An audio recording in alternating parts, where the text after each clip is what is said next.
Hi, Colts. This is Mrs. Hladun. It is Thursday afternoon, and I'm going to read another chapter from The Secret Garden. I got a fancy new tool. I got one of those little cell phone tripod thingies so that I could better prop up my camera, and it is amazing. I can tell that in the first 17 seconds I've used it. Anyways, we're going to read today chapter 7. It's called The Key of the Garden. And in the last chapter, Mary went wandering through the halls of the manor, and she heard someone crying. She also went into rooms and played with things, but she heard someone crying. And then Miss Medlock kind of chased her away and pushed her into her room and told her to mind her own business. So I'm curious to see what's going to happen there. But this chapter is called The Key of the Garden. So here we go. After 2 days of this, when Mary opened her eyes and sat upright in bed immediately and called to Martha, "Look at the moor! Look at the moor!" The rainstorm had ended, and the gray mist and clouds had been swept away in the night by the wind. The wind itself had ceased, and a brilliant deep blue sky arched high over the moorland. Never, never had Mary dreamed of a sky so blue. In India, skies were hot and blazing.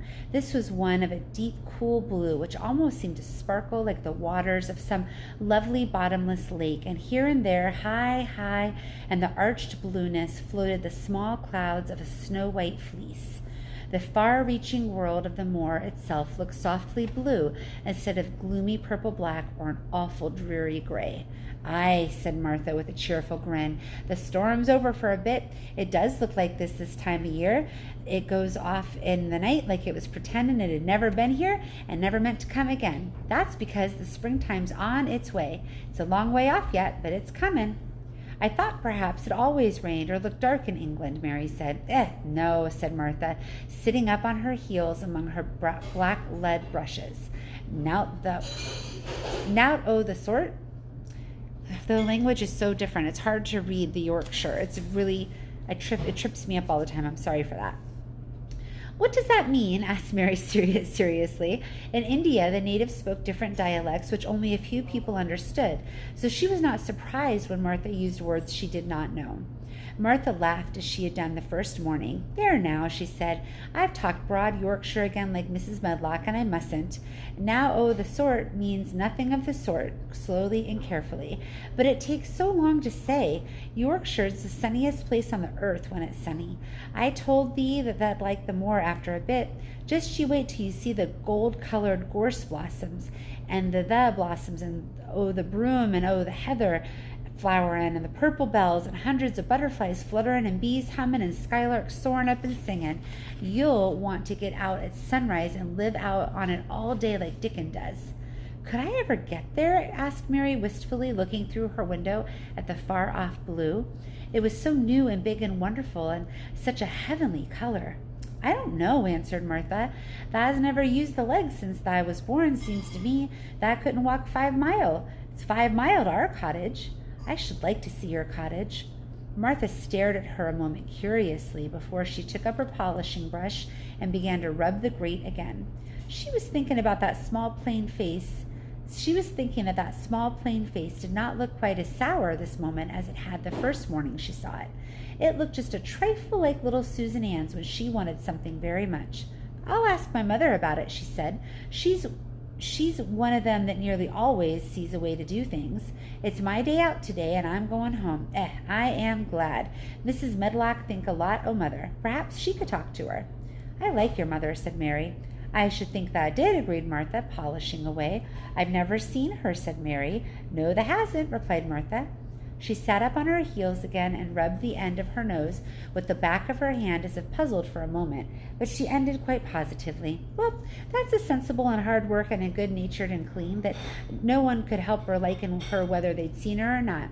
When I'm going home on her on my day out, I just jump for joy when I'm crossing the moor." "I like Dickon," said Mary, "and I've never seen him." "Well," said Martha stoutly, "I've told thee that the birds like him, and the rabbits, and the wild sheep, and ponies, and the foxes themselves. I wonder," staring at her reflectively, "what Dickon would think of thee." "He wouldn't like me," said Mary in her stiff, cold little way. "No one does." Martha looked reflective again. "How does thou like thyself?" she inquired, really quite as if she were curious to know. Mary hesitated a moment and then thought it over. Not at all, really, she answered, but I never thought of that before. Martha grinned a little, as if at some homely recollection. Mother said that to me once, she said. She was at her washtub, and I was in a bad temper and talking ill of folk, and she turns around at me and says, that young vixen, where are the stands saying that don't like this and don't like that one? How does the like the self? It made me laugh, and it brought me to my senses in a minute. She went away in high spirits as soon as she'd given Mary her breakfast. She was going to walk 5 miles across the moor to the cottage, and she was going to help her mother with the washing and do the week's baking and enjoy herself thoroughly. Mary felt lonelier than ever when she knew she was no longer in the house. She went out into the garden as quickly as possible, and the first thing she did was run around and around the fountain flower garden 10 times. She counted the times carefully. When she'd finished, she felt in better spirits. The sunshine made the whole place look different. The high, deep blue sky arched over Misselthwaite as well as over the moor, as she kept lifting her face and looking up into it, trying to imagine what it would be like to lie down on one of the little snow-white clouds and float about. She went into the first kitchen garden and found Ben Weatherstaff working there with 2 other gardeners. The change in the weather seemed to have done him good. He spoke to her on his own accord. "Springtime's comin'," he said. "Cannot thee smell it?" Mary sniffed and thought she could. "I smell something nice and fresh and damp," she said. "That's the good rich earth," he answered, digging away. It's in a good humor making ready to grow things. It's glad when the planting time comes. It's dull in the winter when it's got nowt to do. In the flower gardens out there, things will be stirring down below the dark. The sun's warming 'em. You'll see bits of green spikes sticking out of the black earth after a bit." "What will they be?" asked Mary. "Crocuses and snowdrops and daffodil lilies. Has thou ever seen them?" "No. Everything is hot and wet and green after the rains in India," said Mary, "and I think things grow up in a night. "These won't grow up in a night," said Weatherstaff. Thou have to wait for them. They'll poke up a bit higher here and push out a spike or more there and uncurl a leaf this day and another that. You watch 'em." "I am going to," answered Mary. Very soon she heard the soft rustling flight of wings again, and she knew at once that the robin had come again. He was very pert and lively, and hopped so close to her feet and put his head on one side and looked at her so slyly that she asked Ben Weatherstaff a question.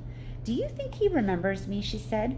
"Remembers thee," said Weatherstaff indignantly. "He knows every cabbage stump in the gardens, let alone the people. He's never seen a little wench before, and he's bent on finding out all about thee. There's no need to try to hide anything from him." "Are things stirring down below in the dark in the garden where he lives?" Mary inquired. "What garden?" grunted Weatherstaff, becoming surly again. "The one where the old rose trees are." She could not help asking because she wanted so much to know. "Are all the flowers dead, or do some of them come back in the summer? Are there ever any roses?" "Ask him," Ben Weatherstaff, hunching his shoulders towards the robin. "He's the only one who knows. No one else has been inside it for 10 years. 10 years was a long time, Mary thought. She'd been born 10 years ago. She walked away, slowly thinking. She'd begun to like the garden just as she'd begun to like the robin and Dickon and Martha's mother. She was beginning to like Martha, too. That seemed like a good many people to like when you're not used to liking. She thought of the robin as one of the people. She went to her walk outside the long ivy-covered wall, in which she could see the treetops. And the second time she walked up and down, the most interesting and exciting thing happened to her, and it was all through Ben Weatherstaff's robin. She heard a chirp and a twitter, and when she looked at the bare flower bed at her left side, there he was hopping about and pretending to peck things out of the earth to persuade her that he had not followed her. But she knew he'd followed her, and the surprise so filled her with delight that she almost trembled a little. "You do remember me," she cried out. "You do. You are prettier than anything else in the world." She chirped and talked and coaxed, and he hopped and flirted his tail and twittered. It was as if he were talking. His red waistcoat was like satin, and he puffed his tiny breast out and was so fine and so grand and so pretty that it really was as if he were showing her how important and like a human person a robin could be. Mistress Mary forgot that she'd ever been contrary in her life when he allowed her to draw closer and closer to him and bend down and talk and try to make something like robin sounds. Oh, to think that he should actually let her come as near to him as that. He knew nothing in the world would make her put out that hand toward him or startle him in the least tiniest way. He knew it because he was a real person, only nicer than any other person in the world. She was so happy that she scarcely dared to breathe. The flower bed was not quite bare. It was bare of flowers because the perennial plants had been cut down for their winter rest. But there were tall shrubs and low ones which grew together at the back of the bed, and as the robin hopped about under them, she saw him hop over a small pile of freshly turned up earth. He stopped on it to look for a worm. The earth had been turned up because a dog had been trying to dig up a mole, and he'd scratched quite a deep hole. Mary looked at it, not really knowing why the hole was there, and as she looked, she saw something almost buried in the newly turned soil. It was something like a ring of rusty iron or brass, and when the robin flew up into a tree nearby, she put out her hand and picked the ring up. It was more than a ring, however. It was an old key, which looked like it had been buried a long time. Mistress Mary stood up and looked at it with almost a frightened face as it hung from her finger. "Perhaps it's been buried for 10 years, she said in a whisper. "Perhaps it's the key to the garden." What do you think? Huh? Do you think it's the key to the secret garden? What? The key that she just found in the earth? Were you listening or just sitting here? Oh my gosh. This is my Benjamin right here.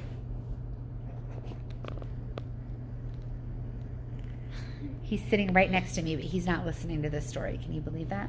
Anyways, how wonderful that Mary found this key. I wonder if it is the key to the secret garden. What do you think? I don't know. The next chapter is chapter 8, and it's called The Robin Who Showed the Way. The way to what? I wonder. Well, we'll have to find out tomorrow when we read some more. Bye, friends. See you later.